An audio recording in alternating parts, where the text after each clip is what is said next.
Started my long drive before the sun was even up. So first stop was, of course, a coffee shop in Amarillo.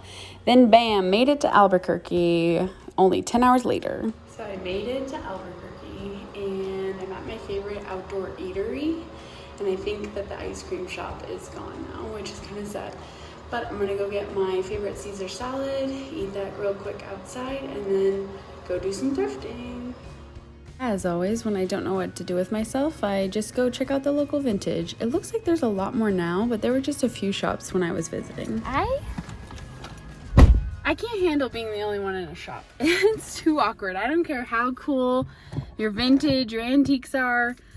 I can't be the only one. I knew I had about 6 more hours of a drive left for that day, so I spent a little bit more time. I headed to the local thrift because the prices were definitely more achievable. I don't know if that's the right word, but every time I thrift in New Mexico, I just love it. There's so many prints and patterns and color, and I feel like people aren't afraid to really get a little wild, which I really enjoy.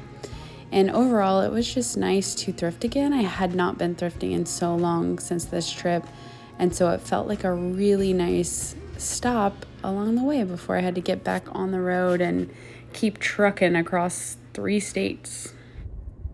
Hi, I know you can't see me, I'm sorry, but I just wanted to let you know I made it through the night. I'm trying to watch sunrise. You can kind of see it peeking. I'm trying to watch sunrise at Horseshoe Bend, and currently there's a line. I don't know if you can see. There's a line. I also don't know what I look like, really. This is like the first time seeing myself. Hello, hi, Alicia. Yeah, the sunrise is happening, and yet they've closed off the gate to Horseshoe Bend. So I'm like, am I gonna get to see the sunrise, or am I gonna like watch the sunrise from the side of the road?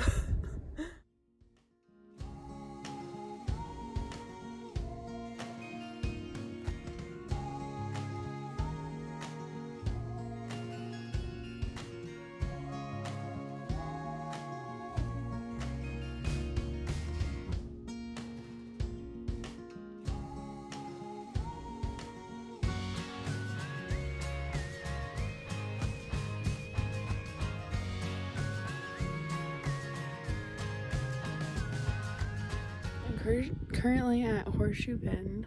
I wonder if I could set this somewhere where I'm not as ugly, but no.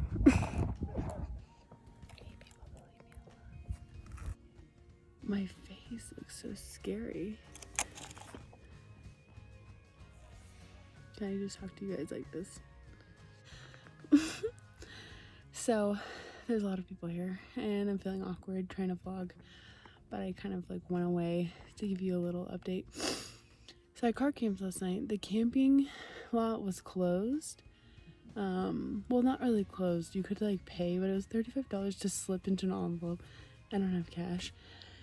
And I just felt like I'm paying $35 to park here when I could just go park somewhere else for free. So I found a little sports complex park and parked there. And it was fine. I kind of woke up every hour, but that's kind of normal for camping. Otherwise, it was all good. It started off a little hot and then kind of got chilly, which was nice. What else? I need to pee. More and more people are arriving, so I'm just like, I think I'm over it. I also wish I had done a pedicure before trying to get the iconic feet over Horseshoe Bend shot, because it is a rough. I think I'm gonna head out. I'm gonna go to Antelope Canyon. I feel like that's also gonna be really busy, but at least we'll get moving and then we'll head to Zion.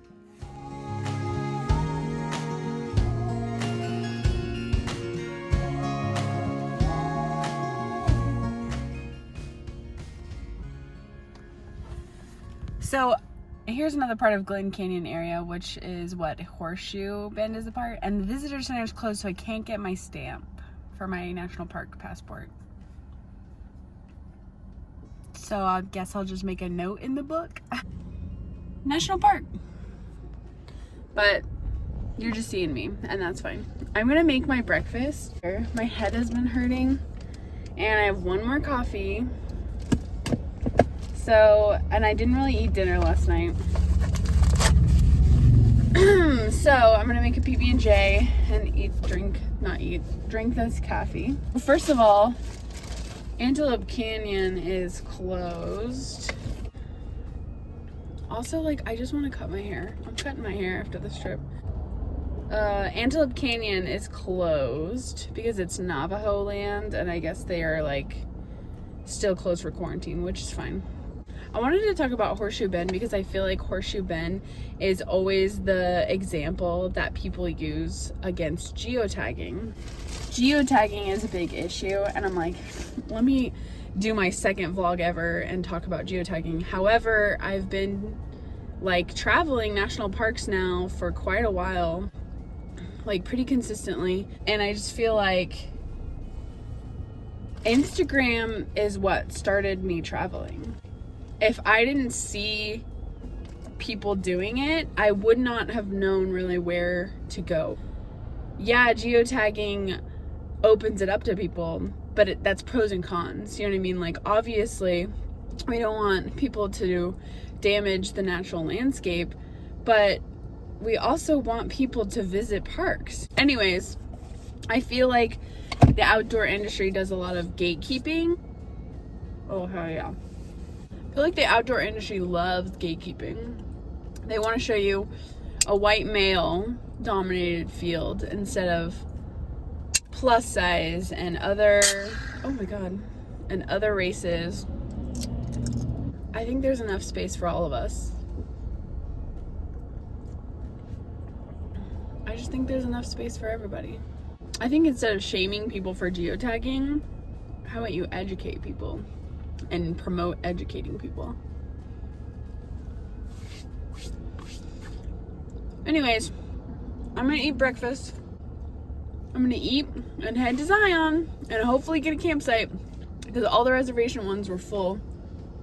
So we will see. Ah, Utah! Whoa!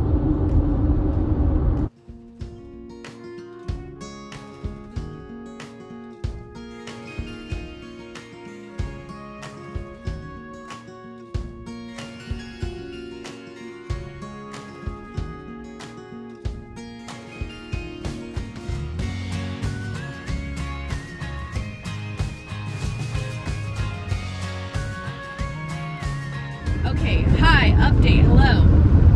I am driving all around like a crazy person because all the campsites are full. Yeah, I drove through the east section of Zion. That was beautiful, it was lovely. I bought a season pass because it'll buy it back this weekend, so it made more sense. And I lost it within the first 5 minutes. So I pulled over, I tore my car apart, people were passing me on the little spindly national park roads, and then I remembered I put it in my wallet. So, crisis averted. Anyways, then I was headed to the visitor center to try and see if there was any first come first serve campsites left, and it was packed.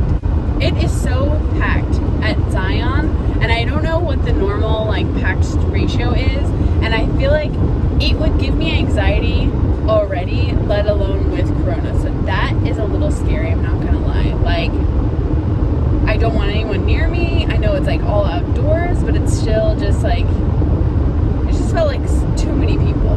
But I had to go to the visitor center to get my stamp, which I got, and talk about like the water stuff, because there's like a water restriction right now, and if there's any campsites. There are no campsites left.